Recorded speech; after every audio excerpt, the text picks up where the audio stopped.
Q തന്നെ അനുഭവപ്പെടുന്നു. മഴ മാറി നിൽക്കുന്ന ഒരു അന്തരീക്ഷം ഇഞ്ചോടിഞ്ച് പോരാട്ടത്തിന്റെ ആവേശം വീറ് എന്തായാലും വോട്ടെടുപ്പ് ദിവസം പ്രകടമാണ്. രാവിലെ മുതൽ തന്നെ പോളിംഗ് ബൂത്തുകൾ വോട്ടർമാരുടെ നീണ്ട നിര. 1-2 ബൂത്തുകളിലെ ഈ ബൂത്തുകളിലും ഏറെയും കുറഞ്ഞും ചെറുതല്ലാത്ത വോട്ടർമാരുടെ നിര ഇപ്പോൾ തന്നെ പ്രകടമാവുന്നു.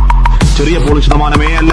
മണ്ഡലത്തിൽ 2 മണിക്കൂർ കഴിയുന്നതേ ഉള്ളൂ. കനത്ത പോളിംഗിന് പോകുന്നു എന്നുള്ളതാണ്. തെരഞ്ഞെടുപ്പിന്റെ ജനവിധി നാളെ അറിയാം. നാളെ രാവിലെ 8 മുതൽ വോട്ടെണ്ണൽ തുടങ്ങുന്നത്. ആദ്യ ഫലസൂചനകൾ 8 ദിവസങ്ങളിലേക്ക് മാറ്റും. വോട്ടെടുപ്പിന്റെ ഫലം